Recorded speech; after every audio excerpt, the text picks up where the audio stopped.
如果一朝早返到公司開鋪嘅你，就見到呢一個咁樣嘅情景，你會點樣做？依家喺熒光幕上面見到嘅，並唔係啲乜嘢模擬畫面，而係一單真實發生過嘅血案。大家好，我係法蘭克，歡迎進入玄奇異聞館。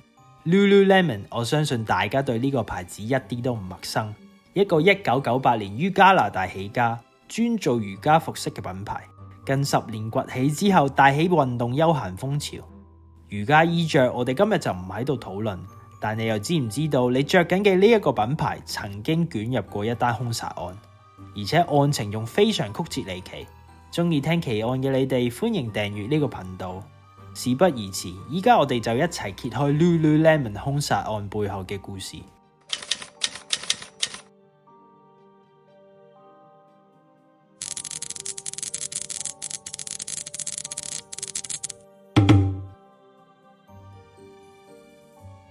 2011年3月12號星期六朝頭早8點，美國馬里蘭州警察局收到一通報案電話，希望派警員前往貝塞斯達嘅一條購物大道，而電話裏頭嘅就係 Rachel Early。Rachel 係 Lululemon 嘅分店經理。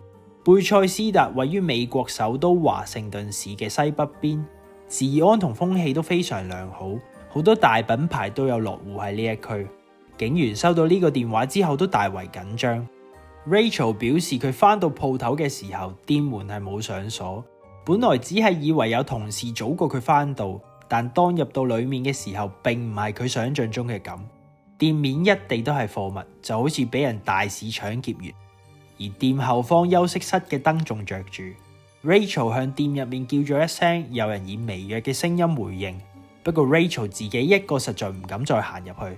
所以即刻衝返出店外面揾幫手同報警。坐落喺大街4856號，與 Lululemon 一牆之隔嘅就係蘋果公司嘅專賣店。而且3月11號係新產品平板電腦 iPad 2嘅發售日。26歲嘅 Ryan 因為開賣日買唔到 iPad，12號嘅7點45分就已經去到蘋果門口，希望一開門就可以成為第一個顧客。見到驚惶失措嘅 Rachel，Ryan 就好好咁問使唔使幫手。Ryan 除咗留意到一片狼藉嘅店面，仲有一條血路，而血路嘅方向就係嚟自 Rachel 唔敢入嘅員工休息室。Ryan 自告奮勇行咗入去，就發現一個白人女性瞓咗喺血泊之中，身中多刀，而且喺頸度仲勒住一條繩，明顯已經冇咗生命跡象。而呢位受害人就係30歲嘅 Jayna Murray。當 Ryan 準備掉頭行返出店面，微弱嘅聲音就由洗手間入邊傳出嚟。Ryan 開門發現裏面係另一位黑人女性，手腳被索帶綁住，身上有刀傷同爪痕，褲浪位仲扯爛咗一個窿，睇起上嚟仍然有呼吸。而呢位傷者就係28歲嘅 Brittany Norwood。Brittany 隨即被送到醫院，警察亦都唔敢怠慢，趕到現場開始搜集證據同調查。仲發現收銀機同夾萬嘅錢不翼而飛，或者聽到嚟呢度嘅你會覺得只係一單劫殺案，因為馬里蘭州嘅警方一開始都係咁樣認為。可惜事情並唔係你想象中咁簡單。Brittany 嘅情況穩定之後，警察就開始着手調查。當 Brittany 知道 Jayna 死咗之後，仲不停咁喊，因為覺得自己累死咗個同事。作為唯一嘅目擊者同生還者， Brittany 嘅證供就變得極為重要。Brittany 作供時就指出，11號晚嘅9點45分，自己同 Jayna 鎖好門之後就分道揚鑣，行到去地鐵站先發現自己漏咗個銀包，根本就搭唔到地鐵，於是就打電話俾 Jayna， 希望可以折返返公司揾銀包，但點揾都揾唔到。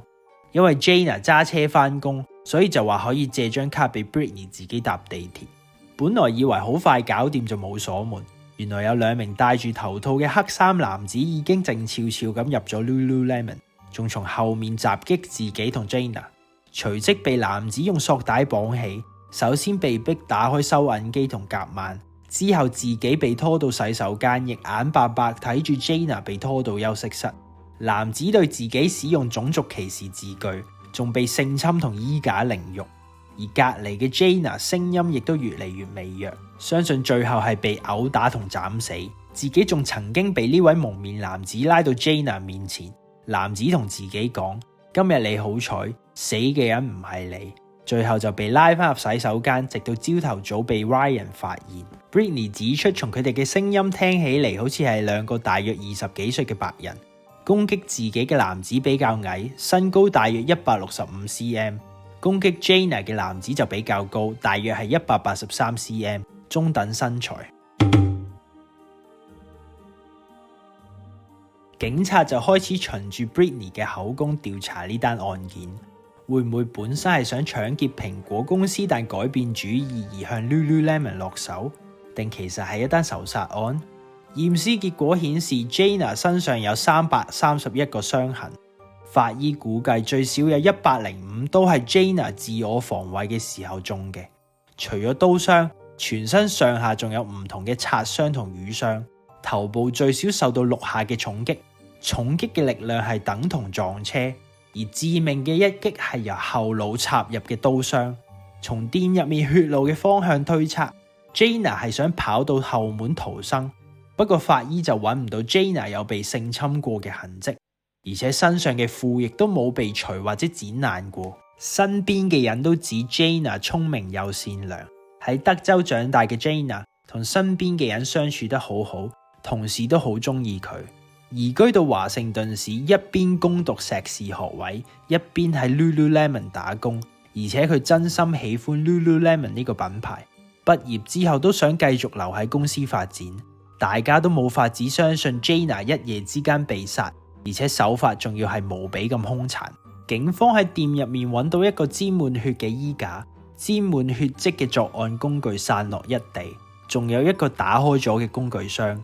警方相信作案工具係嚟自店鋪入面，店入面亦布滿男裝鞋印，不過鞋印去到後門就消失咗。貝塞斯達大道嘅治安實在太好，除咗蘋果公司之外，成條街同埋所有商戶都冇安裝閉路電視。經過反覆觀看蘋果公司提供嘅閉路電視片段，終於俾警方揾到符合 Britney 形容嘅兩位男子。但呢兩位男子並唔係啲乜嘢疑兇，而係附近餐廳嘅員工，而且作案時間完全對唔上。除此之外 ，Jayna 嘅車亦都唔見咗，究竟會唔會係俾兇手揸走埋呢？聽到嚟呢度，聰明嘅你估唔估到事情嘅始末？不妨喺留言區留言睇下自己嘅推理準唔準確。去到呢度，警方越查就覺得越唔對路。遇害嘅 Britney 同 Jayna 被對待嘅方式實在差天共地，一位身上多達300處嘅傷痕，另一位只係受到皮外傷，而且 Britney 指出兩位兇手係帶有種族歧視成分。乜嘢原因令兇手放 Britney 一馬而冇受到任何嚴重嘅傷害？醫院嘅報告亦都表示 Britney 係冇被性侵過嘅痕跡。而如果真係一單仇殺案，點解兇手又會知道 Jayna 要折返返公司呢？除此之外，如果係有預謀嘅搶劫，行兇男子竟然唔準備自己嘅工具，而係利用店入面嘅工具箱。犯完案，兇手亦都冇將用具帶走。呢啲事情都令到警方覺得相當唔合理。去到呢度，警方亦都由尋找疑兇開始變成尋找疑點。佢哋喺店入面揾到2對鞋，一對係男裝，一對係女裝。鞋款同尺寸都同地下鞋印吻合，鞋並唔係疑兇留低嘅，而係 Lululemon 俾有需要改褲嘅客人試穿嘅公家鞋。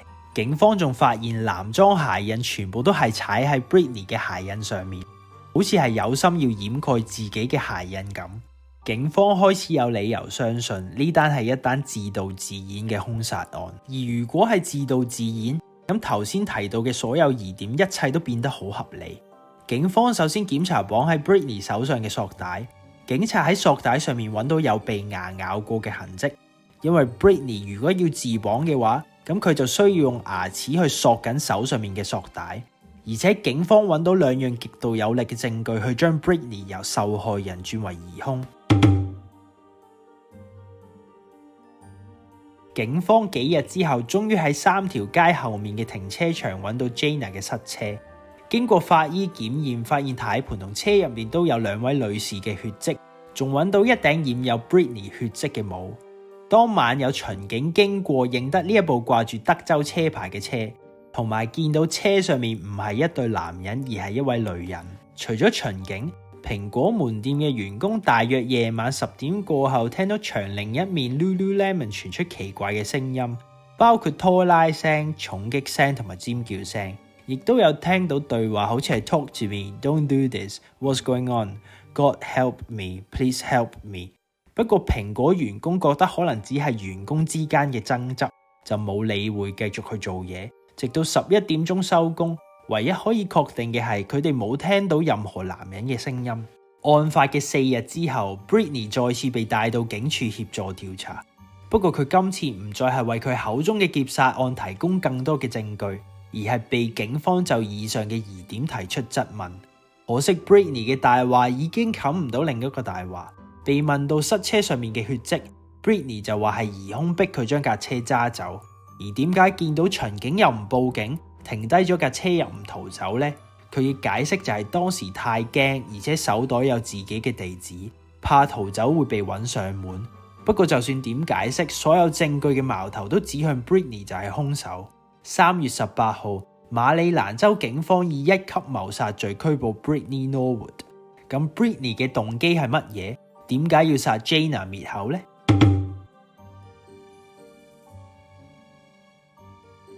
原來 Britney 喺兇殺案前嘅1個月先調到呢間分店，但當 Britney 加入之後，同事就發現有錢同貨物失竊嘅情況。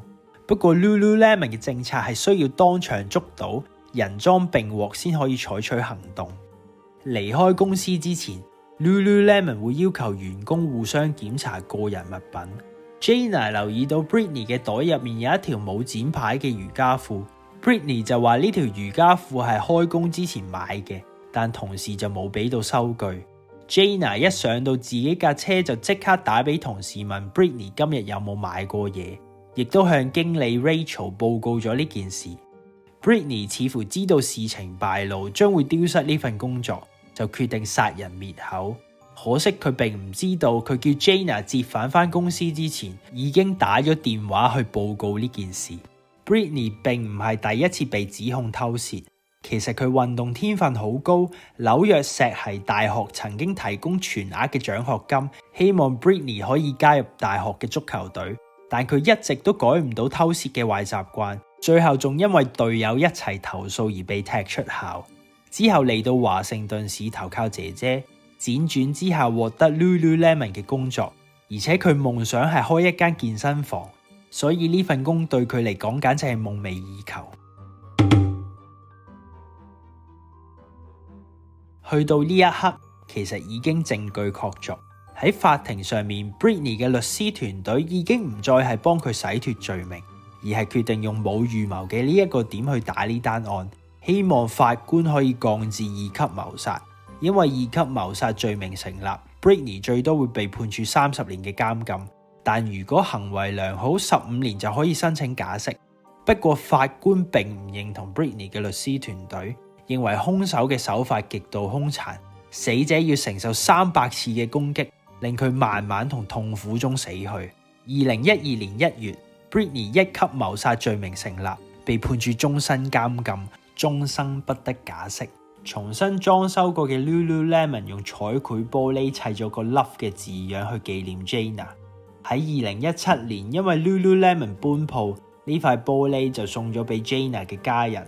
就係一件偷竊案，一條瑜伽褲就斷送咗2個女孩子嘅性命同前途。大好前途嘅 Jayna 從此同家人陰陽相隔，而 Britney 將會喺監獄中老去。人一輩子最緊要就係做出正確嘅選擇。好明顯，當刻嘅 Britney 被驚慌蒙蔽咗理智，而 Britney 亦都要為佢所有罪行付出沉重嘅代價。多謝收睇玄奇異聞館，歡迎大家喺留言區講下你哋嘅睇法，同埋訂閱呢個頻道 ，share 俾朋友。下集將會為你帶來更多嘅玄奇異聞。